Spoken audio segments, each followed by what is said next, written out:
Les entreprises belges s'inquiètent face au coût de l'énergie. Notre réseau électrique de plus en plus saturé. Les prix actuels de l'énergie impactent fortement les marges des entreprises. Avec Equans, passer d'une pression concurrentielle à un avantage compétitif retrouvé. Votre transition énergétique mérite un partenaire. Equans.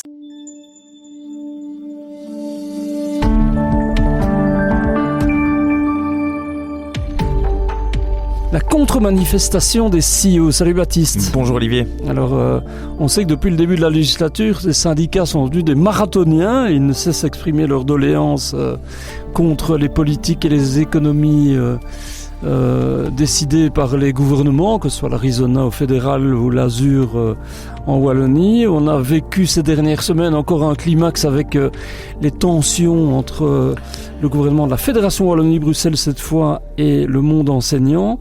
Nous, on a pris un peu un autre pli. On s'est dit, il y a évidemment des échéances importantes qui arrivent. Tu vas nous en parler, des conclaves budgétaires où ça risque de faire mal ou pas, où on va reporter l'échéance, c'est possible aussi. Toujours est-il qu'on a, nous, pris le temps de retrouver des CEO que nous avions interrogés juste avant les élections. On avait rencontré une vingtaine de patrons ou de représentants des entreprises pour évoquer leurs attentes qui étaient quand même très importantes. Ouais. Et ici, ils nous reparlent à ce moment qui est quand même crucial.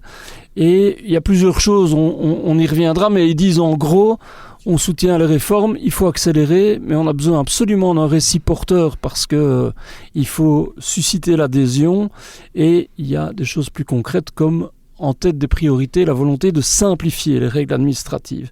Mais toi, tu as complété ça, une réflexion avec des économistes sur ce mur budgétaire devant lequel on se trouve.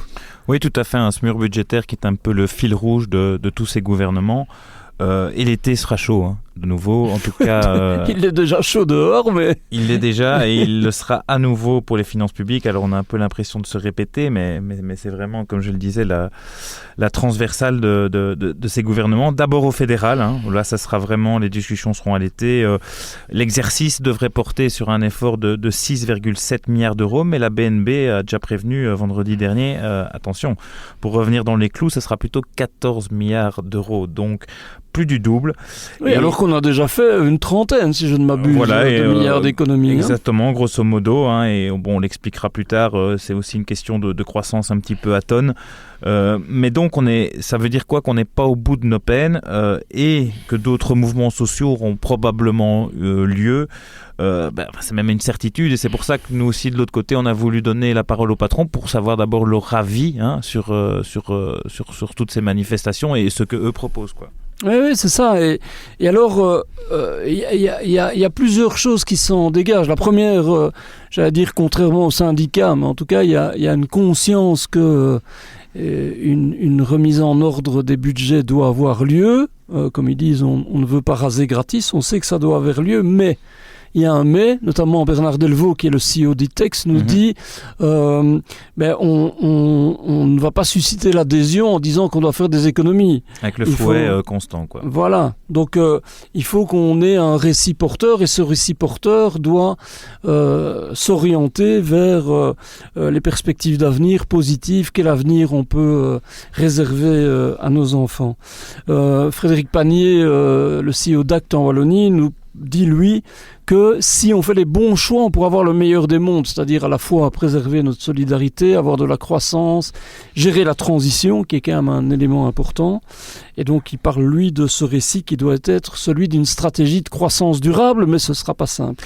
Non, et tu l'évoquais, j'ai donc interrogé deux économistes dans le magazine de Trends Tendance qui sort ce jeudi, et ils n'ont pas vraiment la même vision. Alors d'un côté, on a l'économiste Sylviane Delcuve de BNP Paribas, senior économiste, qui avait fait un peu le buzz la semaine dernière sur RTL TVI.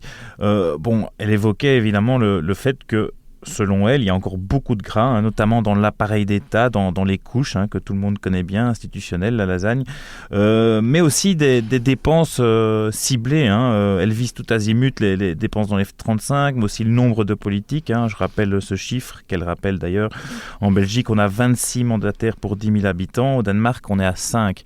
Donc, on a 5 fois plus de politiques par habitant. C'est le paie de la pacification, notamment communautaire, mais ça coûte cher. Tout à fait. Et certes, le Danemark n'est pas un État fédéral, mais c'est quand même un pays à population égale, à PIB plus ou moins égal, etc. Donc il y a quand même et à pression fiscale surtout égale. Donc il y avait quand même beaucoup de similitudes, c'est pour ça qu'elle a fait cette comparaison. Et oui, des dépenses intempestives, on a cette impression en Belgique, effectivement, que c'est une machine qui est lancée, qu'on ne peut pas arrêter avec des dépenses automatiques. Georges Boucher évoquait avec nous ces budgets ministériels qui sont automatiquement indexés chaque année, et donc on est à chaque fois à plus 2%, plus 2%. Donc c'est un peu cet effet de machine infernale. Étienne de Calataille, de l'autre côté, comme Bruno Coleman, qui dit qu'il est impossible de ne pas faire ce nouvel effort budgétaire sans discuter de recettes. Alors bon, il n'est pas fou, il ne veut pas augmenter encore la pression fiscale en Belgique, qui est la plus importante du monde, presque. Mais il veut un Big Bang fiscal pour diminuer d'un côté, augmenter de l'autre. Bon, ça, les deux économistes l'ont déjà pas mal évoqué dans la presse et chez nous. Et alors, il y a cette fameuse croissance, le troisième volet. Et là, en fait, les deux économistes que j'ai interrogés se rejoignent. Donc, pour eux, évidemment, il faut réformer, mais ils estiment que la croissance, en fait, ça ne se décrète pas. Tout ça parce que, en fait, la Belgique est dans une économie ouverte et donc, voire hyper ouverte. Et donc, sa croissance dépend, bon, j'ai pas de chiffres précis, mais fortement de la croissance européenne. Et donc ça aussi, Georges Boucher dans un entretien nous le disait, il dit si la guerre en Iran et la guerre en Ukraine s'arrêtent, on peut retrouver cette croissance à 2 à 3%. Bon, je lui ai dit, j'ai fait remarquer qu'il était bien optimiste et que la guerre en Iran s'achève à peine. Avant la guerre, on parlait de 1%, donc maintenant on est en dessous évidemment, mais on ne parlait pas de 2 à 3%. Tout à fait. Et puis la fin du conflit en Ukraine, on n'y est pas du tout, et 2029 arrivera très vite. Mais après, que la stratégie de croissance soit indispensable, c'est une évidence. On a toujours tendance, on ne cesse de le répéter, de considérer qu'il faut redistribuer la richesse, mais en oubliant toujours qu'il faut la créer d'abord. Et donc, on a déjà eu des périodes difficiles dans l'histoire avec des plans budgétaires d'économie importants, mais du temps de 1 de Verhofstadt, on était avec ces croissances de l'ordre de 2-3%, voire davantage. Aujourd'hui, c'est plus du tout le cas, donc c'est compliqué, plus l'inflation, plus la croissance molle, donc on est dans des contextes compliqués. Nous, on a, dans le même numéro de Trends Tendance, on publie d'ailleurs, tu parlais d'une économie ouverte, on publie le baromètre de Credendo, qui est cet organisme qui assure le risque pour les exportateurs, qui lui aussi a interrogé un certain nombre d'entreprises. Plus de 400 entreprises. Voilà, et le message, c'est de dire que jamais on a été aussi inquiet depuis 3 ou 4 ans, donc c'est quand même un vrai signal d'alerte. Il y a d'autres considérations importantes, notamment la défiance à l'égard des États-Unis, certains se disant même plus enclins à faire du commerce avec la Chine parce que c'est plus stable. C'est quand même éloquent. Alors, pour revenir à notre sondage, mais en tout cas notre enquête auprès des patrons, eux mettent quand même 3 points en avant, c'est-à-dire le titre qu'on a mis à ce dossier, c'est qu'il est urgent de taper sur le clou des réformes, donc accélérer les réformes, simplifier les règles administratives, et c'est pas évident, notamment parce qu'il y a beaucoup de choses qui se passent au niveau européen, et qu'on sait à quel point la machine européenne est lourde, toutes les règles TS2, RED 3 et autres, qui sont des directives assez lourdes pour l'objectif climatique qui n'est pas remis en question en soi, mais c'est vrai que ça pèse. Il y a évidemment le coût de l'énergie qui est plus important chez nous qu'ailleurs. Alors il y a des choses qui se font, mais on n'a pas encore l'effet concret dans le portefeuille ni des ménages, ni des entreprises. Un chef d'entreprise, David Eloi, nous dit aussi attention à l'accès à l'énergie, parce que lui dit il travaille dans le secteur du bâtiment, c'est un vrai souci. Et alors, évidemment, le coût salarial, on sait qu'on va se ramasser encore avec l'inflation, sans doute quelques indexations des salaires.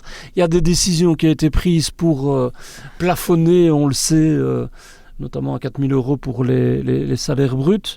Mais c'est un vrai souci aussi. Donc, on a quand même plusieurs signaux d'alarme qui résonnent et les patrons le mettent bien en avant. Oui, Sylvain Delcuve attire aussi notre attention sur ce coût du travail qui est très élevé et un des grands freins, on le sait, en Belgique. Et quelque part, un frein, oui, du côté patronal, mais aussi une très mauvaise nouvelle pour les travailleurs, tout simplement. L'économiste rappelle que quand un employeur veut donner 100 euros brut à un employé, il doit mettre 125 et qu'à l'arrivée, on a 40 euros dans la poche qui reste, quoi. Et selon elle, ça crée un ras-le-bol quelque part fiscal avec un risque. C'est un risque de démotivation. Donc elle nous parle de jeunes actifs qui estiment que l'effort n'est plus suffisamment récompensé, que finalement ça les pousse à partir et à aller voir ailleurs. Et encore une fois, pour une petite économie comme la Belgique, c'est pas anodin, c'est même tout à fait, ça peut être fatal s'il y a une sorte de fuite des cerveaux. Allez, je suppose que les travailleurs belges restent attachés à la Belgique, mais il faut toujours quand même se méfier de ça. On le voit dans d'autres pays avec... je vais pas, là, ça peut peut-être partir dans d'autres discussions, mais au niveau de la tech et de l'IA, on voit que tous les cerveaux français formés en Polytechnique vont aux États-Unis pour aller chercher des rémunérations qui sont dans un tout autre ordre de grandeur. Et voilà, donc ça c'est vraiment le point sur les coûts salariaux qui est amélioré. Il y a, en toile de fond de tout ça, il y a une question d'état d'esprit. Alors, on pourrait dire l'important, ce serait de mobiliser les forces vives en vue de ces objectifs à rencontrer. Quand on parle de récit à construire, c'est celui-là. Alors, il y a un point qui a, en parlant des coûts du travail, qui a quand même fâché un peu, qui a été un peu contre-productif, c'est qu'on sait... Il y a eu une mini-réforme faite par le gouvernement de l'indexation des salaires, ouais. Voilà, qui a un plafonnement sur 2 années, mais c'est pas une réforme structurelle. Or, les partenaires sociaux, patronat et syndicats... C'était entendu pour une fois. Pour une réforme structurelle qui, en l'occurrence, on ne va pas rentrer dans les détails, mais qui, notamment, lissait l'évolution des coûts de l'énergie. Donc, c'était une manière de rendre cette indexation moins brutale, mais alors là, ça aurait été dans le temps, structurellement. Le gouvernement a balayé ça de la table parce que, alors il y a eu plusieurs estimations contradictoires, donc on n'a pas le fin mot de l'histoire, mais disons ça coûterait plus cher, donc ça aurait un coût, ce que d'autres études ont démenti, mais enfin on n'a pas clarifié ça vraiment, mais toujours est-il que ça a été un signal assez dur envoyé aux partenaires sociaux parce que, c'est ce que Peter Timmermans, l'administrateur délégué de la FEB nous dit, c'est que pour nous, c'était un vrai signal envoyé pour dire, écoutez, on a envie de travailler avec vous. Et là, en l'occurrence, c'est un signal raté. Donc une occasion manquée peut-être. Voilà, le monde politique n'a pas compris qu'il y avait là peut-être une capacité d'apaiser la situation, ce qui ne serait pas malvenu. L'autre question pour laquelle...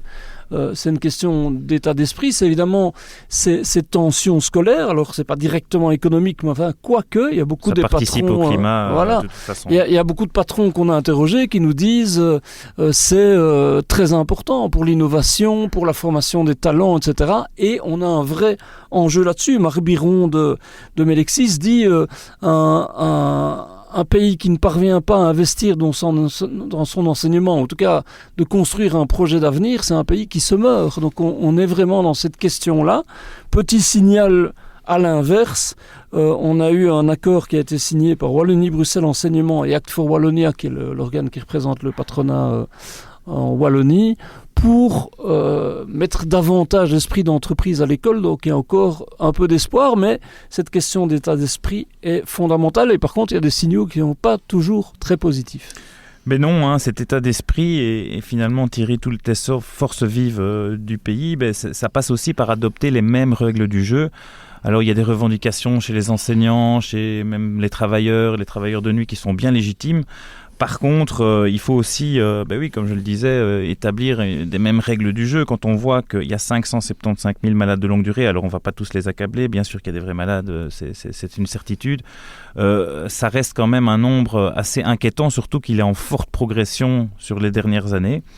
Nous, on a mené notre petite enquête aussi, parce qu'il faut savoir que ces 575 000, ça ne compte pas les fonctionnaires. Et donc, Trends Tendance a mené une enquête pour savoir tout simplement le chiffre, pour qu'on puisse prendre des politiques qui soient adaptées, quoi. Et voilà, il y avait un chiffre de 150 000 qui circulait. On n'a pas pu le confirmer. Pourquoi ? Parce qu'en fait, il n'y a aucune donnée généralisée. Donc, on a dû aller voir auprès de tous les services, police, enseignement, tant au fédéral que dans les régions, les communautés, un bazar. Et Geert-Noels dit en fait, en substance, en fait, c'est un chiffre dont tout le monde a peur et qu'on ose à peine évoquer, parce que là, ça nous porterait à 700 000 malades de longue durée.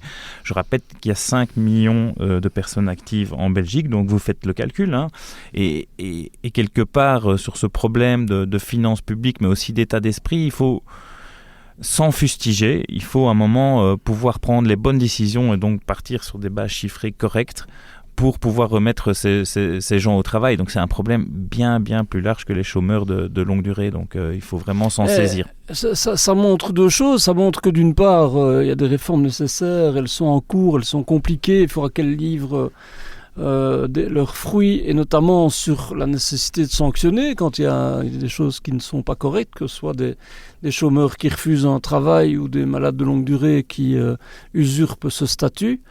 Mais derrière, on ne peut pas s'empêcher de penser qu'il y a un vrai malaise dans le système et qu'on a un peu l'impression que les Belges ont perdu la foi dans leur modèle. Alors, je le dirais, moi, pour deux raisons. D'une part, parce que sans doute il y a un mal-être au travail, il y a une difficulté de croire au projet qu'on porte, etc. Donc il y a un côté sur lequel ce récit dont les patrons parlent serait bienvenu. Bernard Delvaux disait, quand on restructure une entreprise, on le fait sur base d'une stratégie. On dit aux gens, demain, ce sera mieux. Donc ça, on manque de le faire. L'autre aspect, évidemment, c'est quand même que on a développé, Jean Hendricks nous avait dit il y a quelque temps, un système d'assistanat qui a fait que les gens en fait sont sans doute bien en se disant qu'ils peuvent échapper au travail, etc. Il y a beaucoup de filets, on en profite, tout le monde dit à quoi bon ne pas en profiter s'ils sont là. Donc ça c'est les deux facettes de la même médaille. Et je pense qu'il y a un travail qui, tout le monde le dit, prendra plusieurs années certainement. Merci Olivier, et à la semaine prochaine. Merci Baptiste. C'est tout pour aujourd'hui. Vous vous intéressez aussi à l'actualité boursière et au conseil des investisseurs. Alors retrouvez-nous également sur le canal Trends Bourse. À très bientôt, ici sur Trends Tendance et sur Trends Bourse.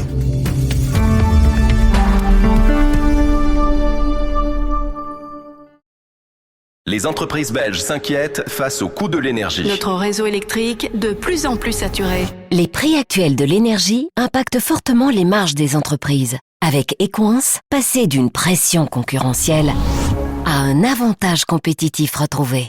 Votre transition énergétique mérite un partenaire. Equance.